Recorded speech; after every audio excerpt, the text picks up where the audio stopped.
Donc, bienvenue à vous toutes et tous pour ce 4e webinaire que nous avons pensé et que nous vous offrons autour du dossier pédagogique de la semaine de la presse et des médias dans l'école. Le 4e thème que nous allons aborder sur la question de la bataille de l'information, c'est le journalisme sous pression. Alors, on est bien conscient que les pressions qui peuvent être exercées sur le journalisme peuvent être multiples, elles peuvent être politiques, elles peuvent être imposées par les plateformes de diffusion des informations, les GAFAM notamment, elles peuvent être économiques et financières. À l'heure de d'une concentration toujours plus forte des médias dans les mains de quelques acteurs économiques, comment peuvent-ils faire pour garder leur indépendance, une indépendance qui va être nécessaire pour garantir les conditions d'un débat démocratique? Donc, pour pouvoir parler de ces questions, nous avons avec nous donc Sébastien Rochat, mon collègue du pôle studio du Clémy, qui est à l'origine d'une série de ressources pour présenter un exemple de pression, les pressions économiques, mais il y a d'autres façons d'aborder ces questions des pressions, mais il vous montrera le travail qu'ils ont fait avec le pôle studio, avec des ressources que vous pouvez tout à fait refaire, que vous pouvez voilà, les ressources pédagogiques que vous pouvez tout à fait reprendre en classe autour de ces pressions économiques. Et ensuite, Charlotte Clavreul, je suis désolée pour la faute d'orthographe dans votre nom, c'est le service com qui a fait la présentation, je leur demanderai de la changer au montage. Nous présentera l'émission et les moyens d'action du Fonds pour une presse libre, et ainsi que sa création, parce que c'est un modèle extrêmement intéressant, ce Fonds pour une presse libre, et comment cet acteur peut aider à garantir cette indépendance des médias par rapport à diverses pressions, pas que financières. Je vous laisse la parole.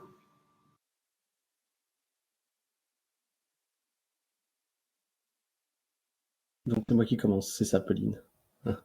Très bien. Je vais éviter de dire de bêtises, puisque en plus c'est enregistré, donc comme ça il y aura un replay. Voilà.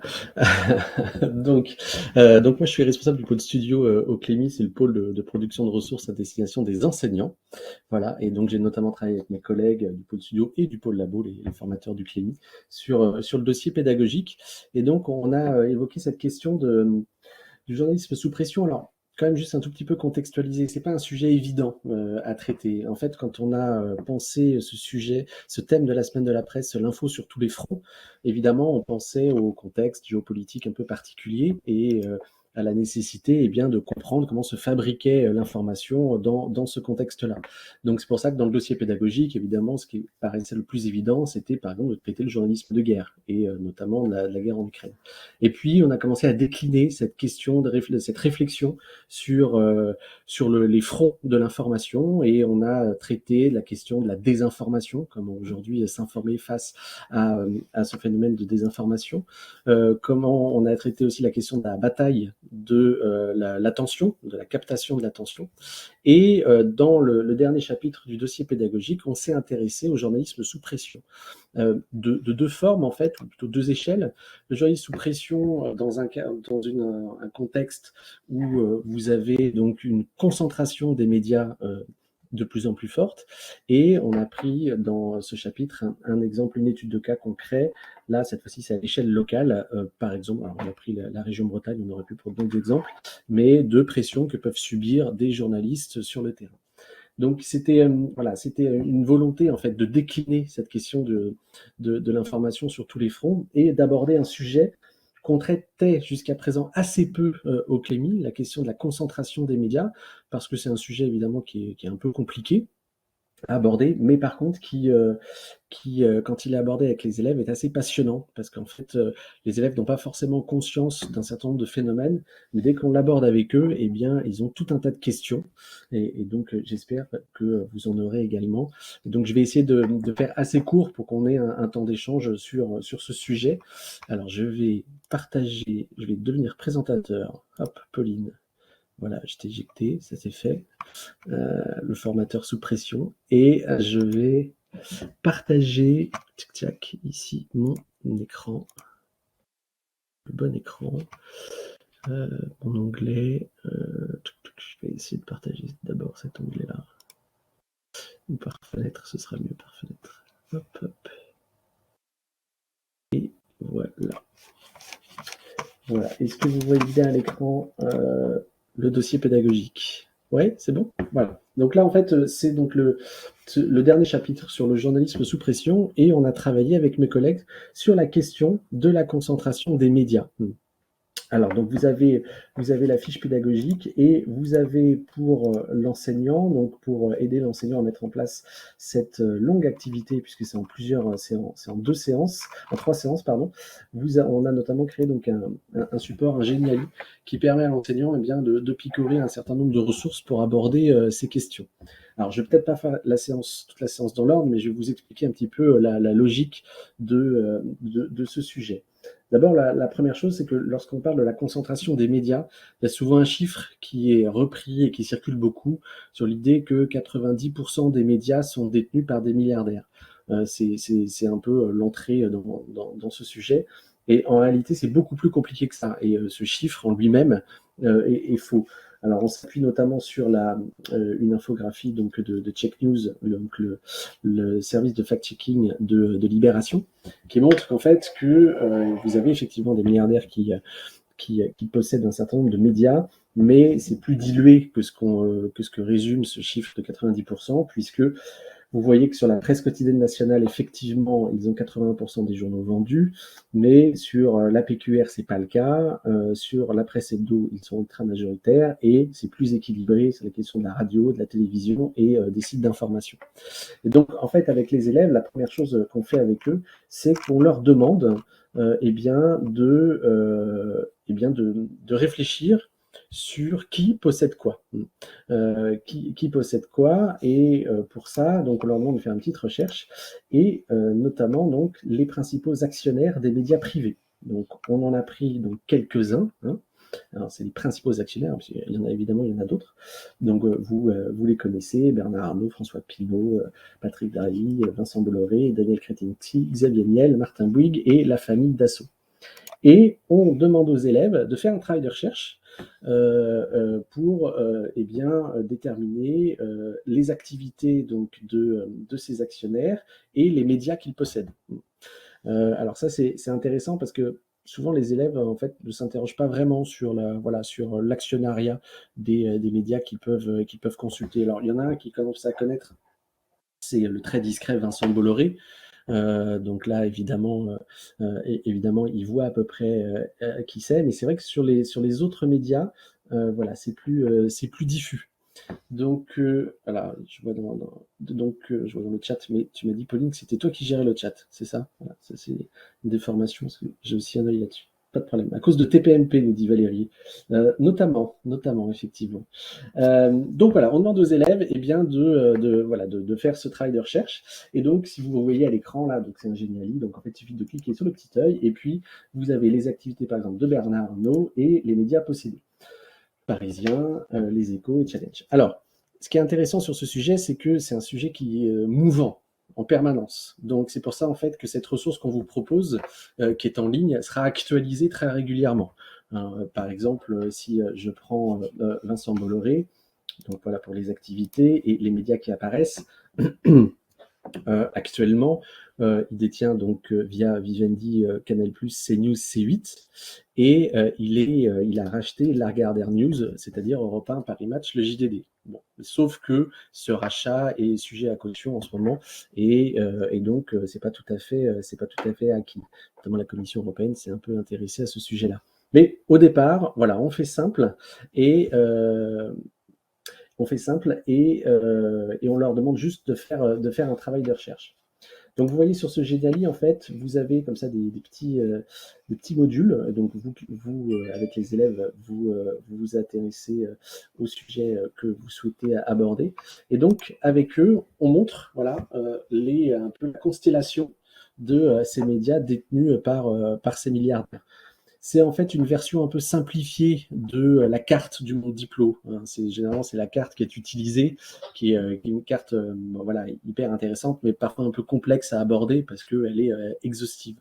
Là, en l'occurrence, c'est les principaux médias et les principaux actionnaires, donc elle n'est pas exhaustive. Donc une fois qu'on a fait ce travail-là, on va s'intéresser avec les élèves sur la question de la concentration des médias. puisque, vous le savez, il y a eu une commission d'enquête du Sénat qui a auditionné en fait la plupart de ces actionnaires, de ces principaux actionnaires. Et on va s'interroger avec les élèves sur eh bien, la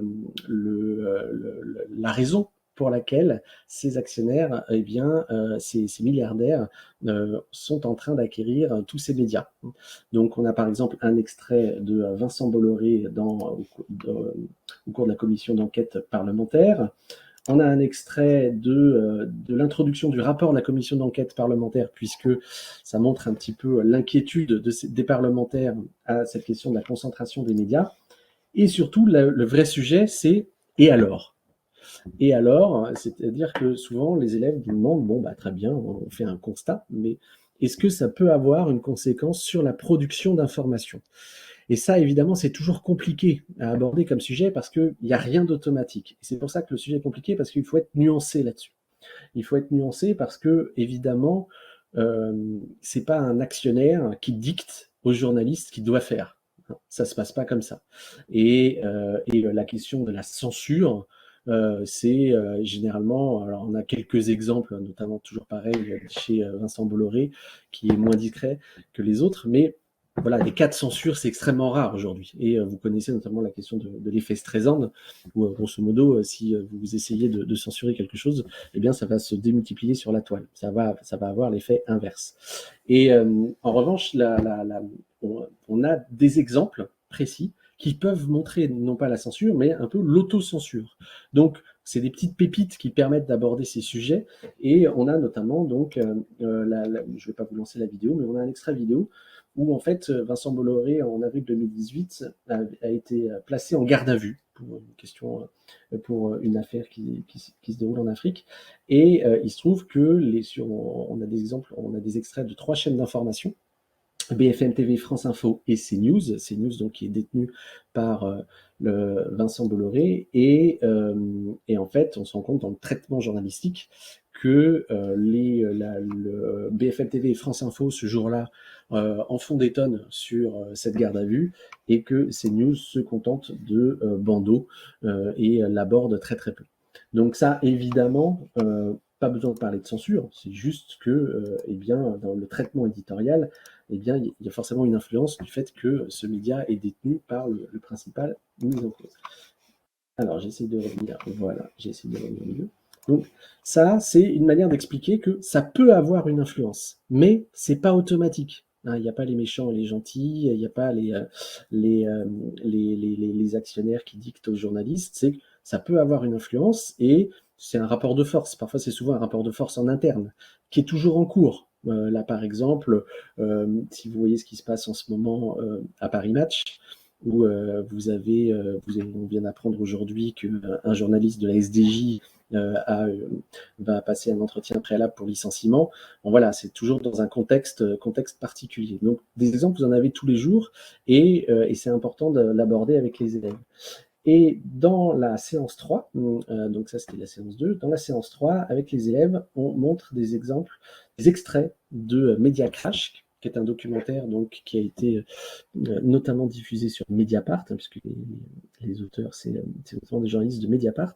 Alors, quelques extraits, et pas le documentaire en entier, parce que le documentaire, il est complexe à aborder pour tout un tas de raisons, et nous, on s'est intéressé à des séquences du documentaire qui est disponible donc, sur le site de Mediapart, auquel vous avez accès pendant la semaine de la presse, hein, pour ceux qui sont inscrits à la SPME. Et grosso modo, sur ces exemples, donc ces extraits, vous pouvez les retrouver si j'arrive, voilà, sur le Geniali. Voilà, donc on a quelques extraits avec notamment donc Julia Cagé, l'universitaire, vous en avez d'autres, et qui montrent par exemple que depuis la mainmise de Vincent Bolloré sur la chaîne d'info CNews, qui était précédemment e-télévision, eh bien, vous avez eu un basculement, notamment des invités politiques, vers la droite. Et ça, en fait, notamment Julia Cagé a travaillé là-dessus, c'est assez bien caractérisé, ce qui montre qu'un actionnaire, évidemment, peut avoir une influence sur la ligne éditoriale. Il peut d'autant plus avoir une influence sur la ligne éditoriale que lorsqu'il y a un changement d'actionnaire, eh bien, les journalistes peuvent activer des clauses des clauses pour eh bien, quitter le média, puisque il y a une possibilité de changement de ligne éditoriale. Donc, on a comme ça des éléments qui montrent que eh bien, un actionnaire peut avoir une influence sur le contenu. On a d'autres exemples dans cette activité, dans la séance 3, des pressions notamment qui ont lieu sur Le Monde, le journal Le Monde, qui avait publié une enquête contre Vincent Bolloré. Et il se trouve que Vincent Bolloré aussi détient l'agence de communication Havas et a coupé les recettes publicitaires d'Havas pendant 2 ans, ce qui a coûté plusieurs millions d'euros au journal. Voilà pour on va dire les principales caractéristiques, sauf que ce que je vous disais, c'est que c'est pas automatique, c'est complexe, donc c'est pour ça que c'est passionnant.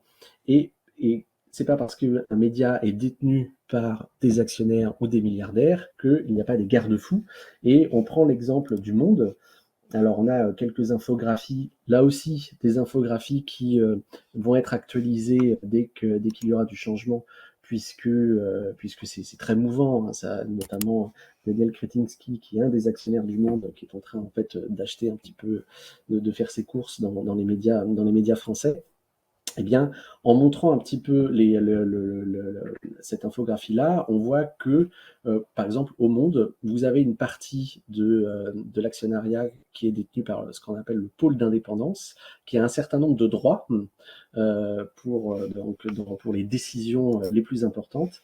Et on a là, par exemple, un extrait de Raphaël Baquet, qui est une journaliste du Monde, et qui explique, en fait, que le fait d'avoir plusieurs actionnaires, c'est la bonne formule pour justement éviter ou limiter l'influence ou les pressions sur les journalistes.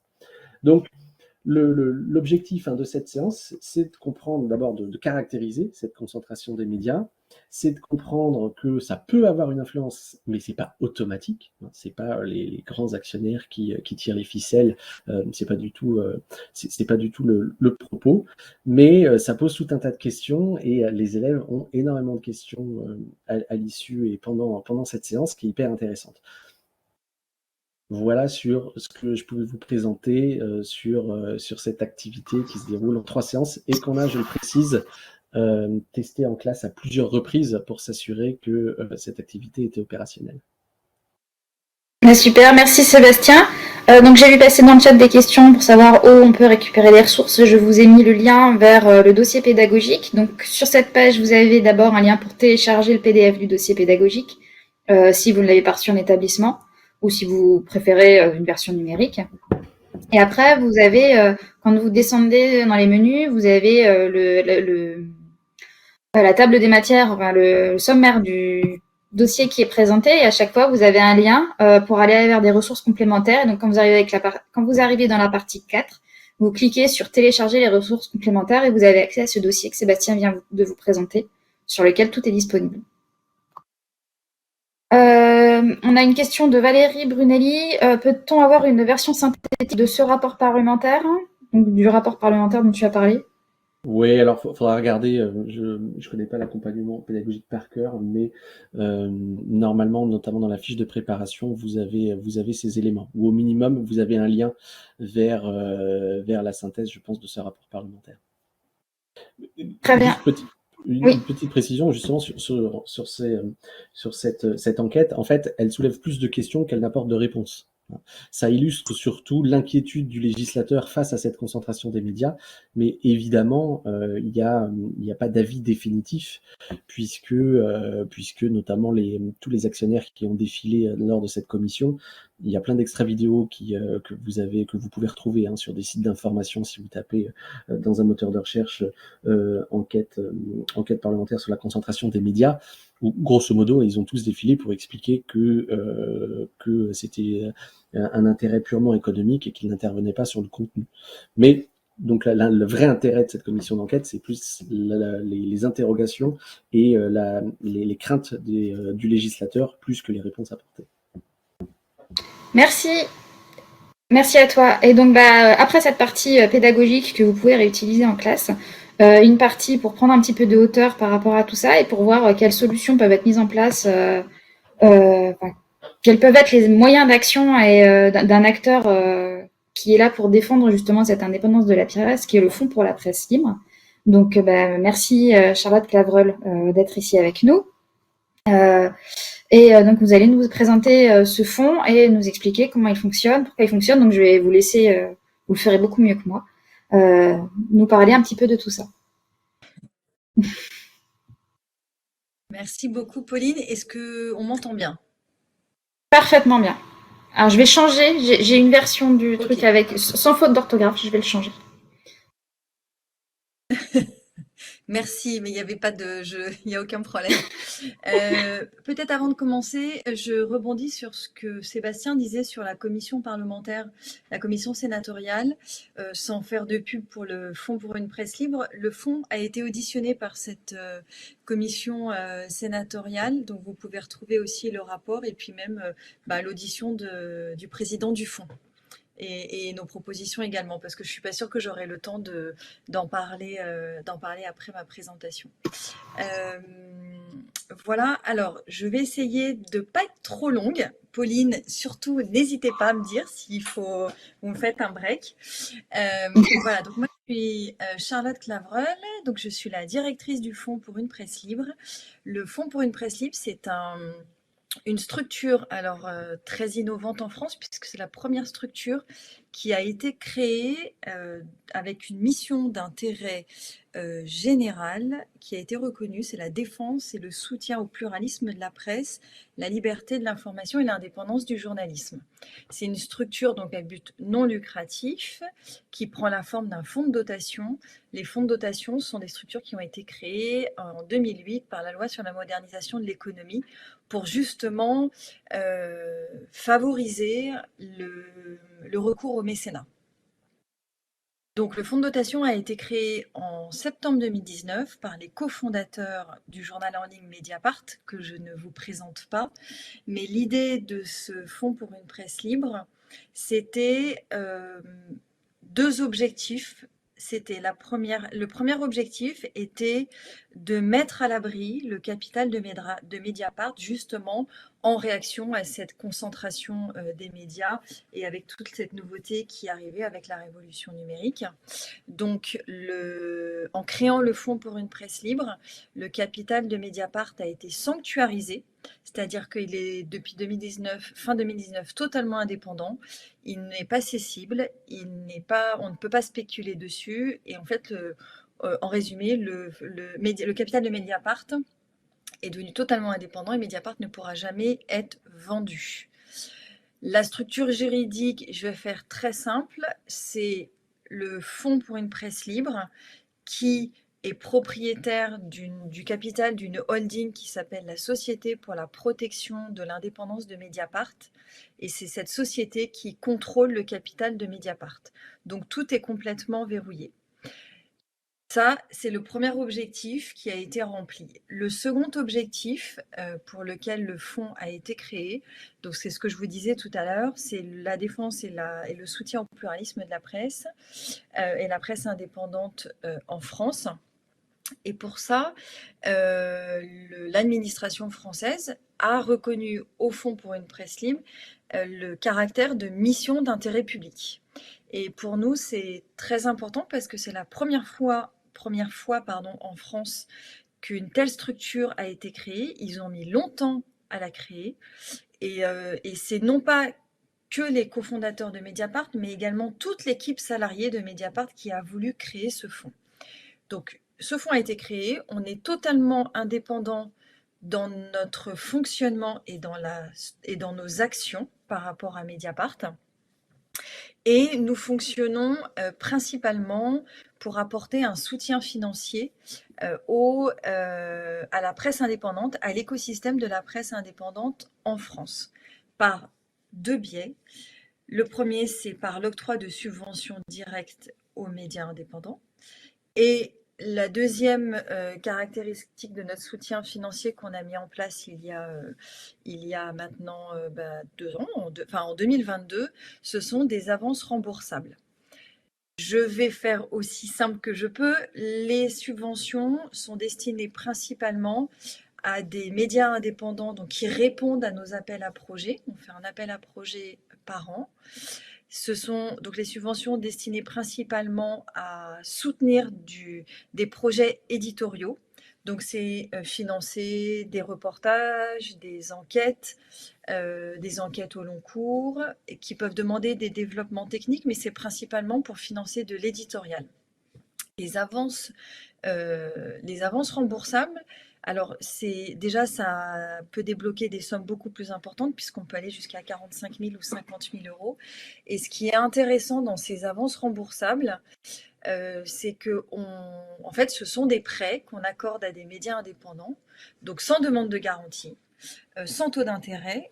Les médias ne remboursent pas pendant 2 ans et commencent à rembourser au bout de la 3e année. Pourquoi on a mis en place ces avances remboursables et on est autorisé par l'administration française de le faire?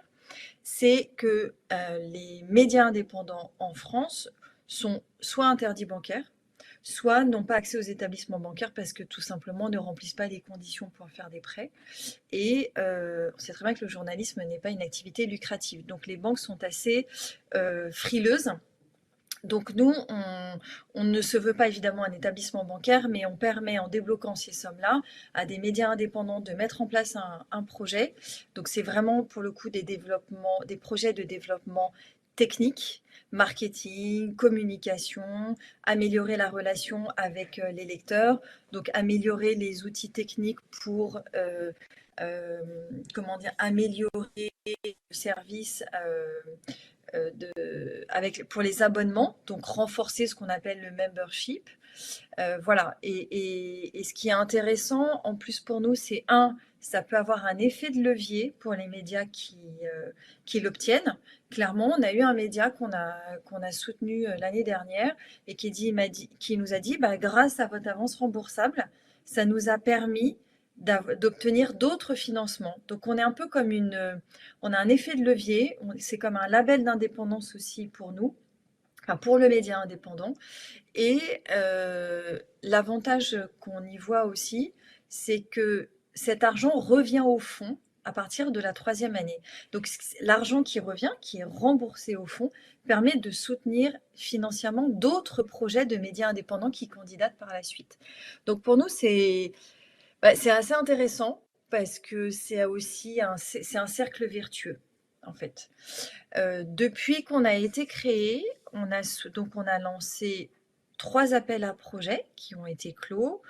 On a soutenu 16 médias indépendants, aussi bien des médias indépendants qui couvrent l'actualité nationale, internationale, mais également des médias locaux, parce qu'on considère que la défense du pluralisme se situe aussi au niveau local, parce qu'il y a aussi une concentration au niveau local, avec des grands groupes de presse, la Dépêche du Midi, enfin voilà, la Provence. Et on soutient beaucoup de médias, ce qu'on appelle les pure players, les médias en ligne, mais également des médias, la presse papier.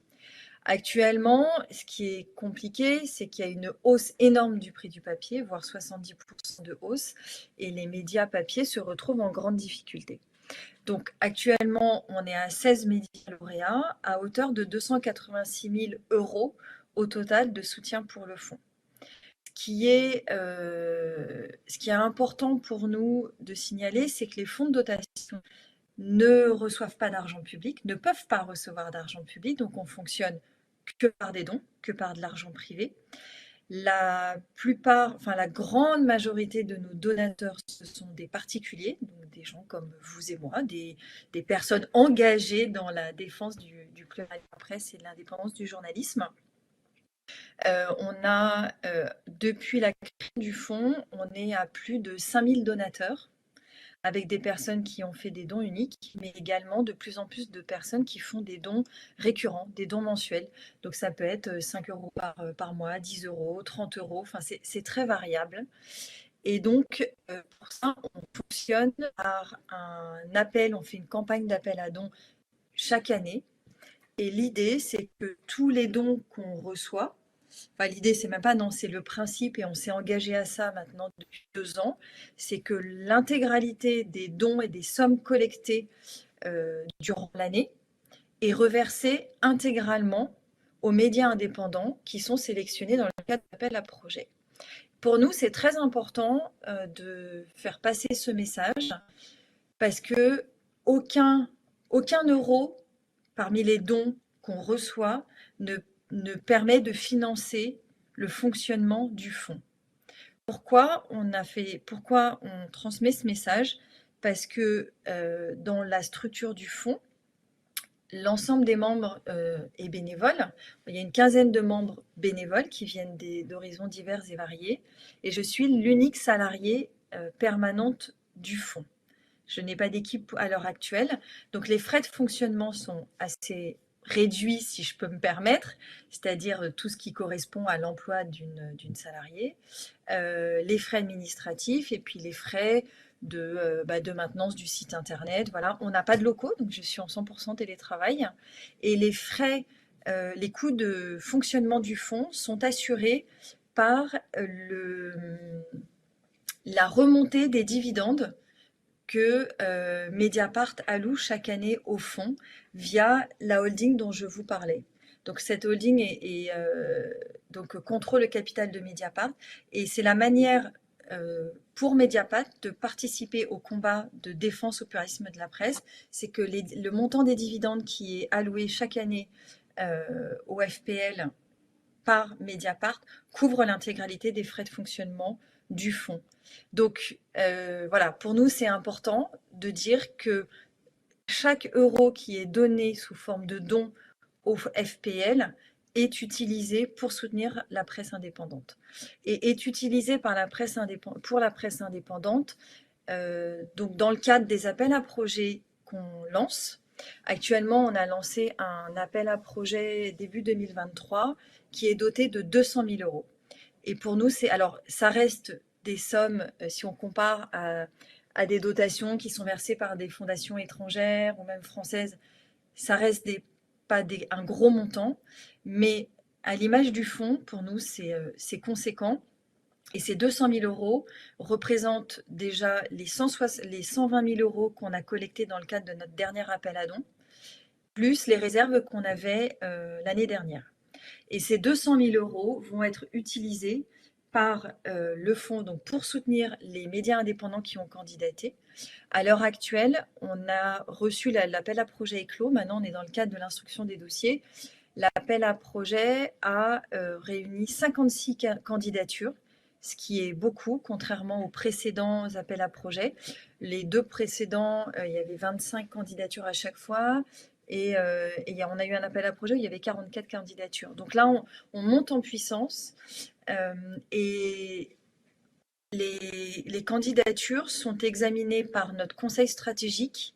Et pour nous, ça c'est la plus-value, une des plus-values du FPL, c'est-à-dire que le conseil stratégique est composé de membres. Il y a 9 membres actuellement qui viennent du monde des médias, du monde de la presse, et ont une réelle expertise. Donc on a des journalistes, on a des universitaires qui justement travaillent sur l'économie des médias, sur les modèles économiques des médias, ce qui pour nous est très important.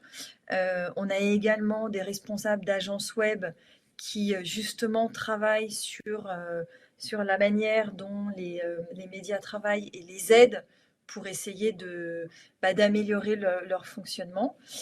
Voilà, on a vraiment on a une palette d'expertise qui pour nous permet de mettre en avant le fait qu'on dispose de toutes ces compétences et cette plus-value qu'on a en plus de ce soutien financier.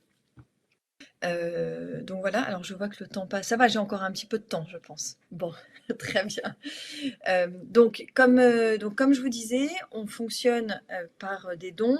Depuis qu'on a été créé, donc on a collecté, alors j'ai plus le chiffre, mais plus de 400 000 euros de dons. On a accordé donc 286 000 euros de dons pour des médias indépendants, 16 médias indépendants, mais on a également un rôle sensibilisation auprès du public et on veut être acteur dans le débat public au bénéfice de la presse indépendante. Et pour ça, on a différentes actions de sensibilisation et de communication. On a lancé des appels, l'appel des médias indépendants il y a 1 an et demi. Cette année, on a lancé également un appel sur la situation. En fait, je ne sais pas si vous en avez entendu parler d'un média indépendant qui s'appelle Reflet.info, qui a été attaqué par le groupe Altis, détenu par Patrick Drahi, et qui, en fait, ça a été une pré-censure, c'est-à-dire que la justice a considéré, non pas, elle n'a pas censuré des articles qui avaient été déjà révélés par Reflet.info sur son site internet, et d'ailleurs les informations venaient de hackers, hein, donc c'était dans le domaine public, mais a censuré pour les articles qui allaient venir sur ce site, sur ce groupe Altis. Donc nous, on a lancé un appel qui s'intitulait Drahi ne nous fera pas taire, qui a été signé par plus de 100 médias indépendants et organisations de journalistes. Donc c'était assez conséquent en fait, et on a mis l'accent sur attention aux dangers des procédures bâillons, puisque ça c'est quand même quelque chose qui est de plus en plus présent au sein du paysage médiatique, et notamment dans le cadre, enfin chez les médias indépendants. On lance de plus en plus de procédures pour justement faire taire ces médias indépendants, donc ils sont attaqués par des gros groupes, et qui fragilise énormément ces médias indépendants puisque ça a un coût, et puis on veut les faire taire sur, voilà, donc il y a eu Politis, il y a eu Disclose, vous avez certainement entendu parler, qui a même été, alors c'était pas des procès bâillons, mais qui a même été entendu par les renseignements, le service des renseignements en France, sur des soi-disant des fuites de documents confidentiels et secret défense. Donc voilà, on a voilà toute cette panoplie d'actions de sensibilisation, des réunions publiques. L'année dernière, on a fait une réunion sur changer les médias et l'urgence d'agir. Voilà, donc c'est un fonds qui a mis du temps à se faire connaître, parce qu'on a été créé donc fin 2019. Moi, j'ai pris mes fonctions en mars 2020, soit une semaine après le début du premier confinement. Donc, une prise de fonction un petit peu singulière, avec des difficultés pour évidemment mener des actions de communication. Et là, de plus en plus, on sent que y a une réelle attente au sein de la population, d'une certaine catégorie de la population, qui veut s'engager à défendre justement ce pluralisme de la presse. Et ce qui est intéressant de voir, c'est que quand on parle de médias indépendants, on pense à certains médias, mais il y en a énormément en France. Il y en a plusieurs centaines en France. Il y a un universitaire qui travaille dessus, que j'ai rencontré. Nous, on a recensé alors beaucoup de médias indépendants. Lui, il travaille en plus sur les médias indépendants et alternatifs, et il en a recensé plus de 500 en France. Alors, ce sont des petites structures pour beaucoup, qui sont parfois montées par des journalistes qui ont quitté justement des rédactions en faisant prévaloir, comme disait Sébastien tout à l'heure, leur clause, mais qui à un moment donné, pour se lancer, c'est compliqué, parce que ça demande énormément de moyens, et parfois ces médias n'y arrivent pas, ont besoin aussi de fonds pour mener des enquêtes, pour faire du contenu, pour être connus, et c'est compliqué. Alors, parce que l'accès aux établissements bancaires est compliqué, voire parfois impossible, mais parce que aussi il y a le système des aides publiques à la presse, alors que je ne développerai pas forcément ici, parce que c'est un système qui est assez compliqué, qui est assez complexe, mais c'est quelque chose qu'on demande depuis notre création, et qui est aussi soutenu par le SPIL, qui est le syndicat de la presse indépendante. C'est de dire qu'il faut réformer ce système des aides publiques à la presse, qui est actuellement utilisé alors où en fait les aides publiques à la presse sont récupérées et sont accaparées par des grands groupes de presse, et Sébastien en a parlé tout à l'heure, enfin précédemment, mais au détriment des petits médias indépendants. Et c'est compliqué, et du coup ces médias indépendants font de plus en plus appel au financement participatif, et là, en soi, c'est un réel problème parce que normalement, l'État et même nous, notre rôle, c'est qu'en fait, on est là parce que l'État ne remplit pas son rôle, en fait, de soutenir toute cette presse indépendante de manière équitable, et des grands groupes qui bénéficient de plusieurs dizaines de milliers et de millions même d'euros par an, alors qu'il y a des médias indépendants qui en ont réellement besoin. Alors, il y a des aides qui existent, les aides de proximité, les aides locales, mais petit à petit, il y en a qui disparaissent. On a soutenu un média indépendant, alors peut-être que certains d'entre vous le connaissent, qui s'appelle Le Ravi, qui était un journal satirique dans le sud-est de la France, à Marseille, et qui n'a pas vu renouveler ses aides locales, les aides de proximité. L'État a continué, mais voilà, les aides de proximité n'ont pas et a été mis en liquidation judiciaire parce qu'à un moment donné, non, il ne pouvait plus continuer, même s'il faisait aussi de l'éducation aux médias. Voilà. Mais nous, à travers notre rôle, pour revenir sur le soutien aux médias indépendants qu'on accorde et auxquels on accorde pour le coup vraiment d'importance, c'est que notre aide a un impact sur les médias qu'on soutient. Et c'est pour ça que pour nous, c'est pas juste accorder des aides financières, il y a aussi l'accompagnement qui est fait derrière. Et on voit qu'en ayant aidé Disclose, leur projet était de renforcer la relation avec leurs abonnés et augmenter le nombre d'abonnés en mettant en place un nouvel outil. Et là, en fait, ils ont augmenté leur nombre d'abonnés. Le Poulpe qu'on a aidé également, mais il y a Splend qui est un média d'investigation locale en Bretagne, et qui, ce que disait Sébastien tout à l'heure, a eu au sein de son équipe des journalistes qui ont été menacés parce qu'ils ont traité de sujets qui dérangent. Et on a soutenu leur saison 2 d'enquête. Mais il y en a d'autres. Orient 21 qui couvre l'actualité sur le monde, le Proche et le Moyen-Orient. On les a aidés en finançant à mettre en place une équipe en Italie, à leur donner des fonds pour qu'ils puissent traduire des articles en arabe et aller chercher justement un nouveau public arabophone. Voilà, c'est petit à petit, ce qu'on veut, c'est en aidant ces médias indépendants, les aider à construire, à trouver leur propre modèle économique, et à ce qu'ils puissent continuer à exister et à se renforcer, en fait, et avoir ce modèle économique viable et pérenne dans cet écosystème, et face à à des grands groupes de médias détenus par, ce que disait encore tout à l'heure Sébastien, des grands groupes détenus par des milliardaires qui, pour beaucoup d'entre eux, ne viennent pas du monde de l'information, ils viennent du luxe, du bâtiment, des télécommunications, voilà. Et je dis pas que, en fait, on n'est pas en concurrence des qu'on appelle les médias mainstream, mais ces médias indépendants sont quand même lus par des millions de personnes par jour. Pour certains, sont très connus, pour d'autres ne le sont pas, et c'est notre rôle, et qui a été reconnu en plus d'intérêt général. Donc c'est ça qui, pour nous, est intéressant, que cette presse indépendante existe, et elle est source d'innovation. En fait, ces médias indépendants créent beaucoup d'innovation, de contenu. Ils traitent des sujets de société différents, en ayant d'autres approches.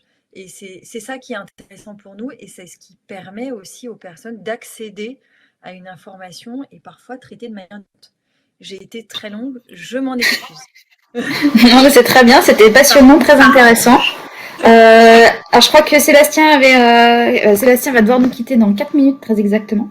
Donc il avait quelque chose à ajouter en réaction, et je lui laisse la parole, et puis après on passera aux questions. Oui, c'était juste pour apporter un petit contrepoint sur tout ce qui a été dit et de bien comprendre la différence entre mon intervention et puis l'intervention de Charlotte Clavel. C'est que nous, en tant qu'enseignants, on n'est pas là pour dire ce qui est bien ou pas bien. C'est-à-dire que voilà, on n'apporte pas de jugement sur tel ou tel média. On est là pour expliquer aux élèves comment ça fonctionne. Et par exemple, bon, le choix du nom de votre fonds pour une presse libre, évidemment, ça fait écho à l'inverse, à penser qu'il y a une presse pas libre. Et je vois bien l'idée de la presse pas libre, c'est celle qui est détenue par des actionnaires. Évidemment, c'est pas en termes de posture, c'est pas notre posture. Alors, depuis tout à l'heure, vous parlez de presse indépendante, c'est déjà un peu plus parlant pour nous. Mais évidemment, l'enseignant, voilà, on peut pas, enfin, ce n'est pas juste de dire que les médias qui sont détenus par des actionnaires ne sont pas des médias libres, puisque évidemment les médias que j'ai cités tout à l'heure et qui apparaissent dans l'infographie, évidemment, ils font des enquêtes totalement indépendantes. Il y a des journalistes de très grande qualité au monde, ailleurs, même dans les hebdos, partout, Tout à etc. fait. Et donc c'est important d'expliquer quand on aborde ce sujet en classe, de dire qu'on va expliquer comment ça fonctionne, que parfois ça peut avoir une influence, évidemment, que tout est complexe, c'est ce que je disais tout à l'heure, et c'est cette complexité qui est passionnante, puisqu'il faut essayer de se repérer, et cette approche nuancée est déterminante sur ce sujet, voilà, pour l'aborder avec des élèves, puisque même vous qui êtes à la tête du Fonds pour la presse libre, j'imagine que vous consultez les médias qui appartiennent, que j'ai cité tout à l'heure. Donc voilà, la posture est pas la même, et l'intérêt, c'est vraiment de comprendre comment se fabrique l'information et les conséquences que ça peut avoir, sachant que rien n'est automatique. Mais en fait, je suis entièrement d'accord. Mais allez-y, Pauline. Ah, mais il n'y a pas de micro. Oui. Non, non, c'est bon. Allez-y. Et ce que disait Sébastien tout à l'heure, il vous a parlé de Média Crash. Et moi, j'ai été sollicitée pour justement avoir des échanges à la suite de diffusion avec Média Crash, aussi bien en région qu'à Paris l'année dernière quand c'est sorti. Et j'ai eu notamment des scolaires. Et c'était passionnant. J'étais à Visil, donc en Isère, si je ne me trompe pas. Et le cinéma de la ville était plein de scolaires qui allaient de la sixième à la terminale. Et moi, j'étais très étonnée qu'il y ait des sixièmes. Et je me souviens que, en fait, c'était les collégiens qui posaient plus de questions que les lycéens. Et alors, c'est sûr qu'on n'adapte pas, on n'a pas forcément le même discours ou le même langage, mais c'est intéressant, je trouve, d'avoir ce, ce retour aussi et des questions de ces